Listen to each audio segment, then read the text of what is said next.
Hai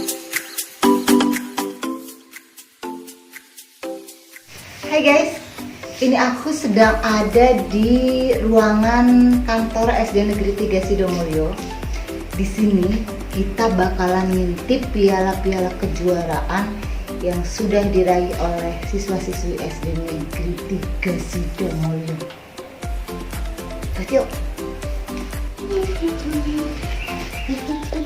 Oke guys, ini ada banyak ya piala kejuaraan yang sudah diraih oleh siswa-siswi SD Negeri 3 Sidomulyo. Ini kita coba ke bawah. Ini pialanya bercampur ya, nggak dipisah-pisahin. Mana juara 1, 2, 3 harusnya dipisahin ya, antara yang kejuaraan yang juara 1, yang juara 2, yang juara 3, supaya ketika saat membutuhkan nanti gampang gitu nyarinya. Tapi jangan lupa buat yang belum subscribe, jangan lupa ya subscribe-nya, plus like, subscribe. Oke guys ya, untuk membawa pulang piala pada setiap ataupun pada ajang-ajang lomba itu memang bukan hal yang mudah. Pasti ada perjuangan di situ ya. Ada usaha-usaha yang kita lakukan, seperti aku misalnya, ketika ya kita tahu kalau ajang-ajang lomba itu sebenarnya sudah jadi program tahunan ya, di baik itu di tingkat kecamatan, kabupaten, kemudian yang sukses mungkin terus ke provinsi dan ke tingkat nasional. Jadi kalau aku sih ya, ini berbagi pengalaman aja, kalau aku sih ketika sudah tahu bahwa ini merupakan program tahunan yang pasti setiap tahun pasti ada gitu, akhirnya kita kepikiran gitu untuk akhirnya kita juga punya program mendeteksi potensi anak sejak dini, yang kemudian nanti akan kita arahkan dan kita bimbing dengan cara yang mungkin lebih daripada biasanya, karena kita ingin nanti suatu saat ketika anak tersebut dibutuhkan ataupun harus mengikuti lomba memang udah benar-benar siap gitu. Jadi guys, biasanya kan sebelum pelaksanaan lomba kita diberi juklak juknis ya, juklak juknis untuk perlombaan itu sendiri. Nah biasanya aku pelajari dulu juklak juknisnya, kemudian aku langkah pertama itu membuat video. Kalau memang itu lombanya lomba misalkan lomba nyanyi solo gitu ya misalkan, ya aku membuat video untuk lagu yang akan dilombakan setelah aku pelajari dulu tentu saja partiturnya ya gitu. Kemudian sesudah membuat videonya, keesokan harinya aku mengadakan seleksi. Masalahnya apa? Kenapa aku kok ngadain seleksi, padahal kok aku tuh tadi udah bilang udah nyiapin anak yang sudah terdeteksi potensinya sejak dini gitu ya. Karena apa guys, tidak menutup kemungkinan ada anak yang lain yang mungkin saja pada waktu aku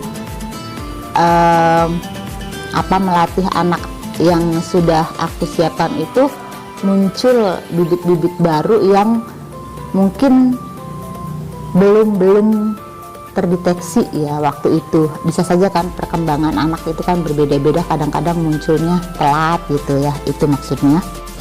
Tapi ya selama ini sih kayaknya belum pernah ya nemuin kasus yang seperti itu. Biasanya anak yang sudah kita siapin itu nggak nemuin lagi anak-anak atau bibit-bibit yang lain gitu. Nah guys, setelah seleksi dilakukan maka latihan pun dimulai.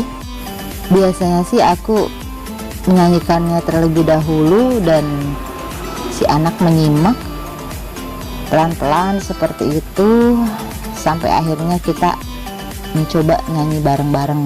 Kita nyanyikan berdua dengan si anak, terus seperti itu sampai akhirnya anak bisa menyanyikannya sendiri. Nah, ketika anak sudah mulai bisa menyanyikannya sendiri, aku mulai dah ngeluarin jurus. Mana kesulitan dari lagu tersebut aku sampaikan ke anak tersebut,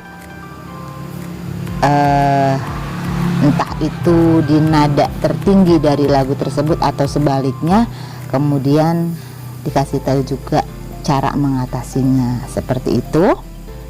Nah, selama proses latihan berjalan, biasanya aku sambil menyiapkan musik pengiring yang biasanya aku download dari aplikasi karaoke, guys. Setelah aku merasa yakin teknik yang aku berikan itu dikuasai oleh anak, aku baru berani ngajak anak tersebut untuk menyanyi dengan diiringi musik. Oh ya guys, mungkin diantara kalian ada yang bertanya ya, kenapa kok musik pengiringnya hasil downloadan gitu ya? Karena untuk saat ini memang belum ada guru yang di sekolah kami yang punya kemampuan untuk memainkan kayak semacam alat musik keyboard gitu ya. Jadi daripada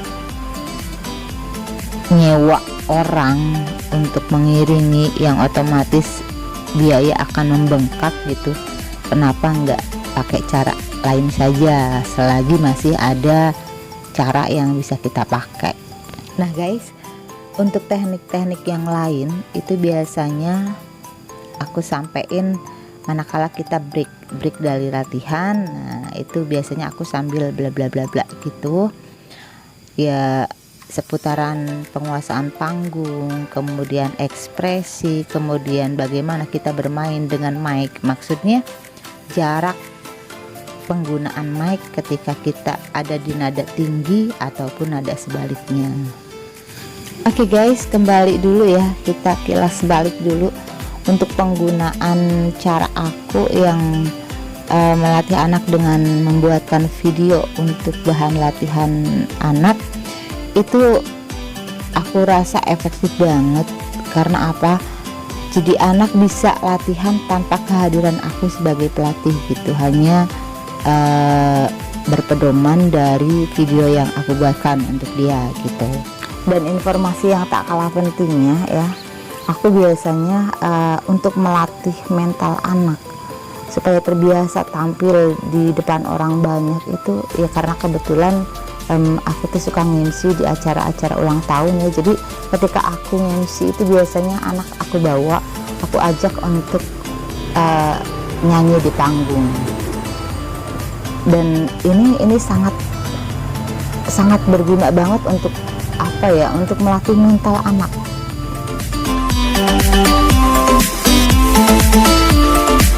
Dan ini foto-foto aku bersama mereka.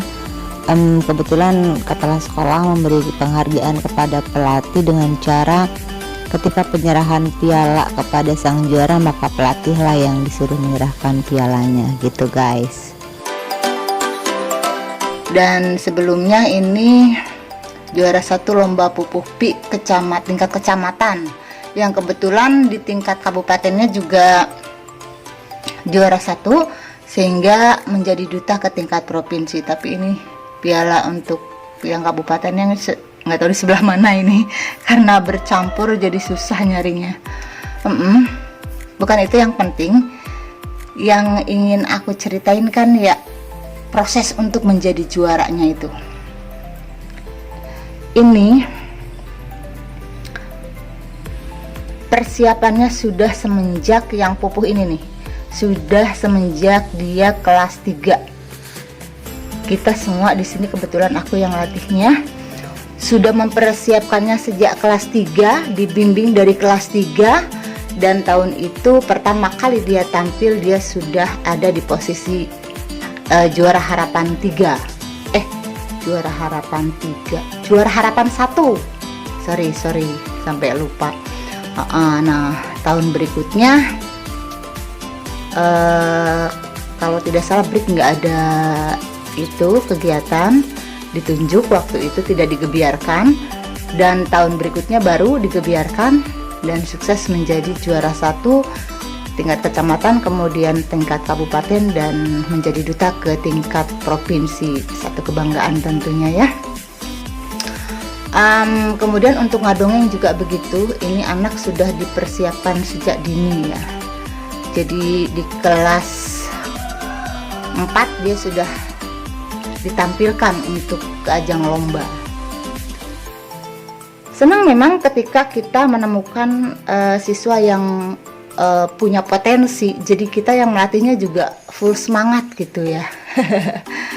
Oke ya guys, kita udah cerita panjang kali lebar Kels ya.